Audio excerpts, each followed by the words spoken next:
So yo, what's up guys? It's me again, Alex TV. So ngayon guys, isang video tutorial na naman ang ipapakita ko sa inyo kung paano gumawa ng isang intro sa ating mga videos gamit ang CapCut.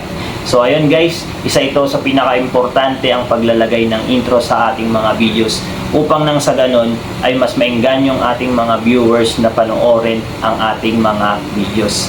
So ayun guys, bago natin to umpisahan, huwag niyo pong kakalimutan mag-like, comment, share, and subscribe sa ating YouTube channel. So, let's go!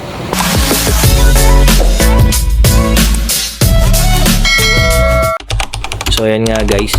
Bago natin tumpisahan, dapat muna nating i-ready yung mga gagamitin natin sa paggawa ng intro. Gaya ng YouTube profile o kaya logo at ang subscribe button. And of course, yung CapCut. So, let's go guys. Open na natin tong CapCut. Tapos, new project lang tayo guys. Click lang natin to. And then, add tayo ng background dito sa library. So, kunin natin tong black background guys. Add natin siya. And then, tanggalin muna natin yung ending. So, after nun guys, punta tayo sa effects. So, ito guys yung effects. And then, video effects. So, yun guys. Kukuha tayo ng video effects dito. Yan, gaya nito guys, tong beat explosion. Yan. So, add lang natin, check. Yan, and then play natin. Yan. And then, adjust natin yung video effects natin guys. So, ipantay natin siya yung ratio niya. Yan. And then, play natin. Yan. After nun guys, add na natin yung profile natin o kaya logo. So, add overlay lang guys. Yan. And then photos. And then yung logo. Yung sa akin, Alex TV. So, yan siya guys. And then play natin. Yan. And then pantay din natin yung ratio niya guys para mas maganda tignan. Yan.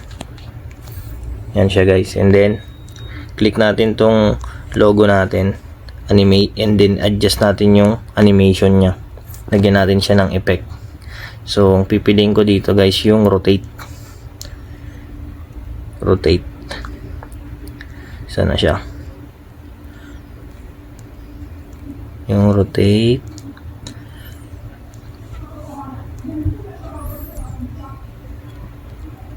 Oy, nawala yung rotate. So, ito siya guys. Yan. And then, adjust natin yung bilis niya. Yan. Yan siya guys. And then check. Try natin siya i-play. And yan. Then after nun guys, add natin yung subscribe button. So add overlay lang tayo. Yan. Sa videos yung subscribe button. So ito siya guys. Ngayon, wag natin siyang ipapantay dun sa logo natin. Yan. Try natin siya i-play. Then tanggalin natin yung green background guys. Click lang natin tong subscribe button and then punta tayo sa remove background. So ito siya guys. Ayan. And then chroma key. Click natin yung chroma key. And then ito. Ayan. Itapat natin siya sa green and then adjust natin tong intensity niya ng full para matanggal yung green background. And then check. Ayan. And then baba lang natin yung subscribe button natin guys. Yan. And then try natin siya i-play. Yan siya guys. And then cut natin yung sobra. Yan. Cut lang natin siya, split. Then delete natin siya. Try natin siya i-play. So yan siya guys. Then lagyan din natin siya ng animation na in. Yan yung pagpasok niya. So, ang pipili natin guys yung slide up. Slide up guys ito. Yan. Check lang natin guys. Then, play natin. Yan. Then, after nun guys, lagyan din natin siya ng out. Tong logo natin at yung subscribe button. So animation lang din, then out. So yung pipili natin guys yung fade out. Yan. So ganun din guys sa subscribe button natin guys, yung fade out. Yan. So try natin siya i-play guys. Yan. And after nun guys, yung video effects natin guys, i-edit din natin. So ito, tanggalin natin yung dulo nya. Adjust natin yung ratio nya guys. Yan. And then duplicate lang natin siya. Yan. And then adjust natin siya dito. Yan guys. Yan. And then play natin. Yan. Maganda siya tignan. And then after nun guys, mag-add tayo ng audio, ng sound, background sounds. So itong sounds guys. Yan. Yan, kukuha tayo dito sa vlog. And then pipiliin natin yung hip hop background. Ito siya guys.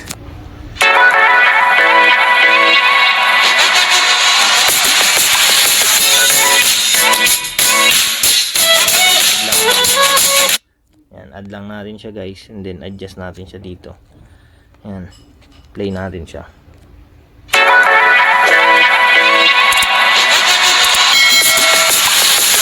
So ang gagawin natin guys, maganda yung dito niya sa medyo dulo niya, so ikakat natin siya guys. Yan, click lang natin yung audio and then split. Ito guys, delete natin. And then adjust natin to hanggang sa dulo. Yan. And then cut na natin yung sobra. Yan. Click lang natin yung audio guys. And then split natin. Then delete. So try natin siyang i-play.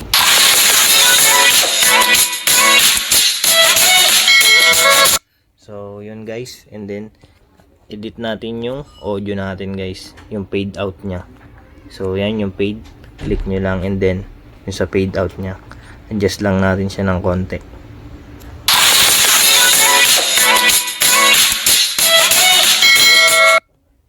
Yan guys.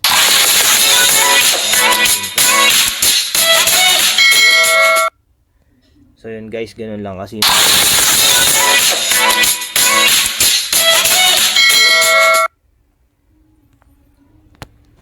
So yun guys, ganun lang kasimple yung paggawa natin ng intro.